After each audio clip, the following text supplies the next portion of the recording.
I'm out here on a little jog right now. It's a beautiful sunrise, and got my wireless earplug things and headphones. Listen to a podcast called Let's Know Things, and I really got inspired by the podcast thing to make this app because it's just such a good time to learn. Like, your mind isn't really occupied when you're exercising, and that's why I think ULMX is just the logical step for language learning, because it's not like any other learning.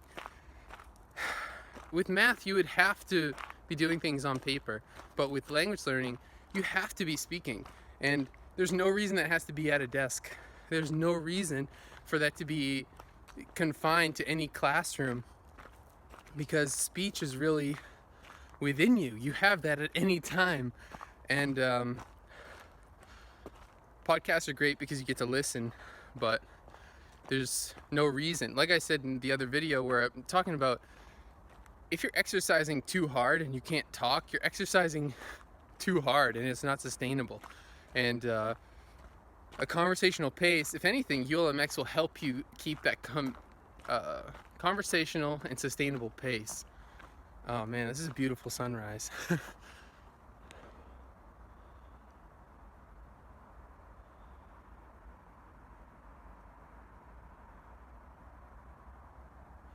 I remember I was working at a warehouse when I first started working here in Germany, and one of the conversations I had with, they didn't really want us to have conversations because to them that was just wasted time.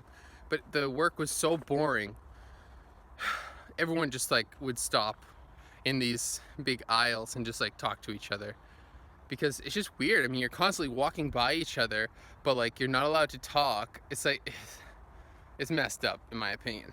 But one conversation was with someone from Hungary who really, he was young and felt like he had a lot more potential, and he had come to Germany because of the economic possibilities and opportunities, and he was just really felt stuck because the work schedule, it was like shift stuff. So you start at 6 a.m. and get out at 2 for a week, and then next week you start at 2 and get out at 10 p.m.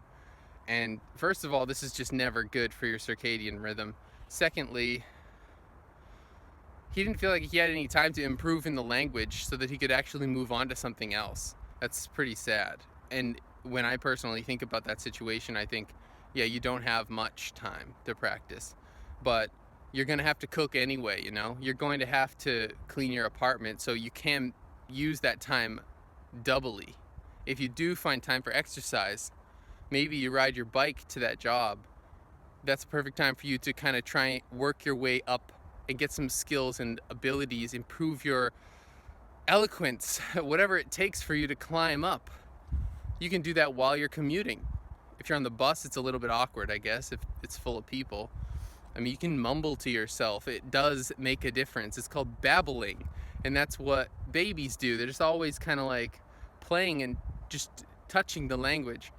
But when it's on a page, it's not the same. It really needs to be in your body. That's the unique thing about ULMX.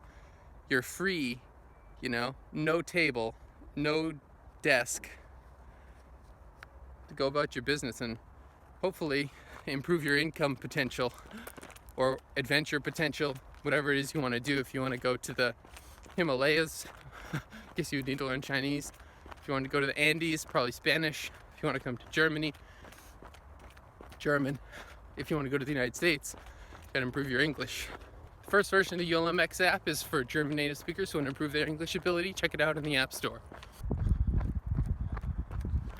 Yeah, I have to agree with all the things that I was just saying, but I'm about to leave to go to work. I'm actually riding my bike to work. As you can see, I'm wearing a cycling jersey. And another colleague I had at Müller actually rode their bike every day, like 25 kilometers each way to work. And Müller was that job in the warehouse. It's like this drug store. It's not. It's kind of like CVS or something.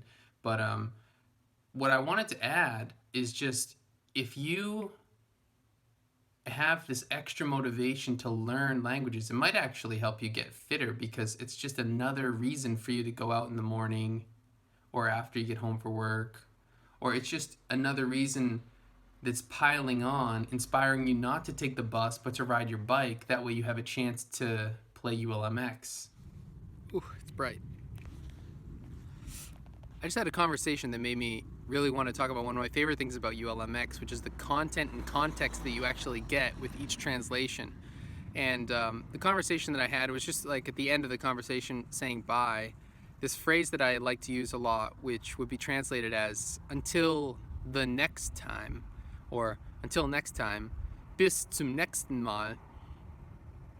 I use this a lot. I've been using this for the last 3 years. I really like it because if you say see you later in German, you basically mean in a few hours. And there are a couple of different words you can use. Bis nachher, bis später, bis dann. They all basically mean see ya at the end of the day, or see ya in 3 hours, see ya in 20 minutes. Bis gleich. But if you want to say see you later, bis zum nächsten Mal is kind of the best one for like in a week.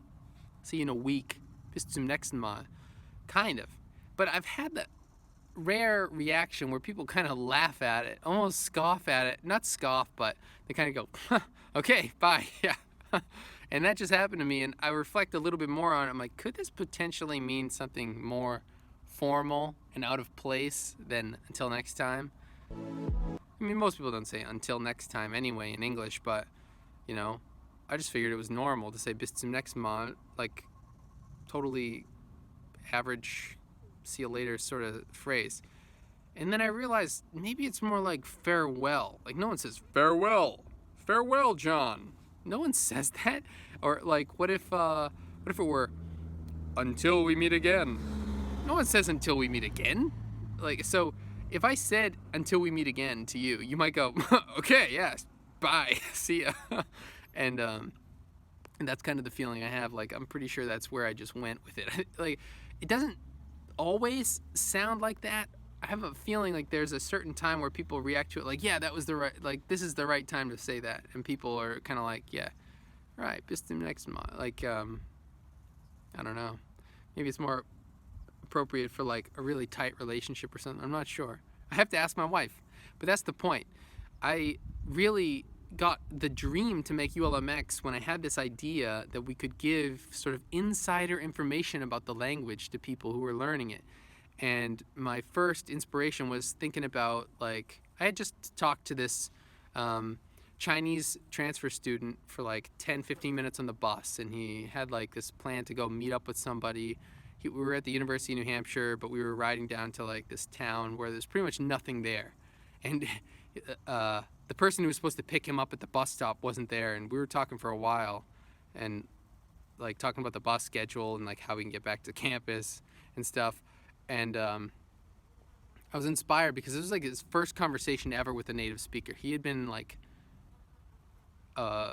language class for like 6 months, didn't have any classes, only talked to his Chinese students, only talked to his English teachers, never had an actual conversation with a native speaker.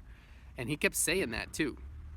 And after that I was like, wow, people really need like one-on-one coaching essentially. And since that's just never gonna be realistic for everyone, I thought we could build the one-on-one coaching into the app, like into the audio, so it's right in your ear, and like it says these things that come out of these conversations that would happen between one-on-one individuals. Like my wife and I, when we have a conversation, we get down to the bottom of it.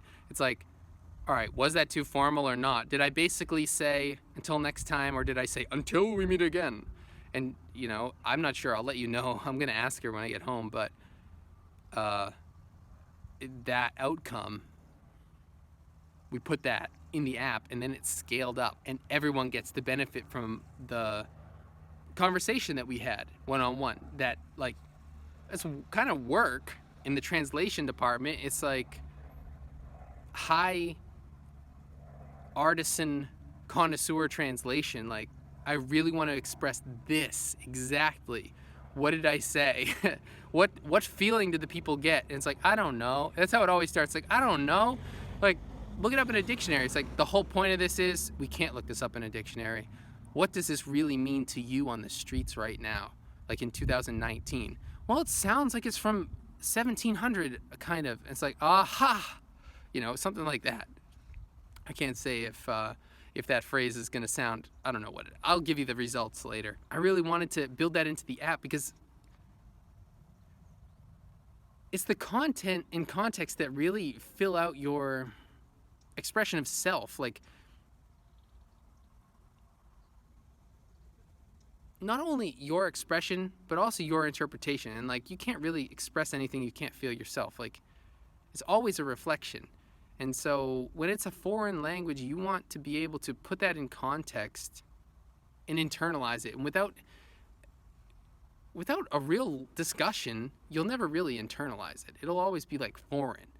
And you do want to internalize it, otherwise you can't express yourself right. And that leads to real frustrations as well. But I wanted to just talk about this one example I thought of, like, for, say, some immigrant, say someone from Mexico, or the Chinese student who was at UNH. When they're learning the language, they learn, like, how's it going? But they don't learn that 99% of the time in New England, you ask someone, how's it going? They'll say, what's up? Or you say, what's up? They'll say, how's it going? And you're not really used to them not answering the question. You say, hi, how are you? They say, good, and you? And you say, nothing. That's what you do. You don't have to answer that question. I mean, you can, sure. You can say, yeah, I'm good too, thanks. But you don't have to. And a lot of times people just don't in New England. And that kind of a thing where it's like this insider information, now you know, that's not really like taught. You know what I mean? If you actually show up with having never been exposed to that fact, that's a tiny little culture shock, and these things add up. If you have like 20 of these on your first day, 20 of these tiny culture shocks. Like, I kept saying, how's it going to people, and they just said, hi. Like, why weren't they answering my question? They don't answer the question. That's just how it is. That's the culture. And like, that content and context can be right in that audio. So we do have a really, really great technique and the technology to make the technique really, really useful. And also we fill it with extremely valuable content which surrounds you in that culture with a real translation from someone who didn't just like make it in a production line. It's really handcrafted translations, All right, I'll get back to you about that. Like, is bis zum nächsten Mal really farewell until we meet again? Or is it normal? I don't know, because like, I've had a couple reactions now at this point where I'm like, maybe I overdid it with bis zum nächsten Mal. We'll see. I'm gonna have to have a conversation, and then I'll boil it down and I'll share the conclusion with you. The first version of the ULMX app is for German native speakers who want to improve their English ability. Check it out in the App Store. This is Matthew Blunt for ULMX. Peace.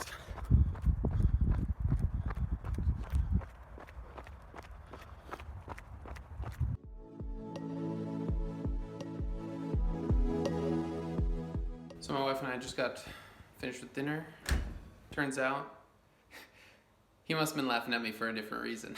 Because bis zum nächsten Mal, it's not outdated, it's not overly formal, and I should have really known because I've been using it in so many different contexts, but maybe like for construction workers it's just a bit too much. Like, they like saying servus around here, at least.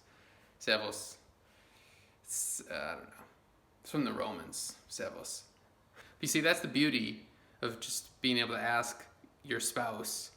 Not everyone has that advantage, and we want to try and give that ability. We want to put that at scale so that everyone can use that kind of custom translation in their own lives. He must have been laughing at me for a different reason, I guess. We'll see you in the next video.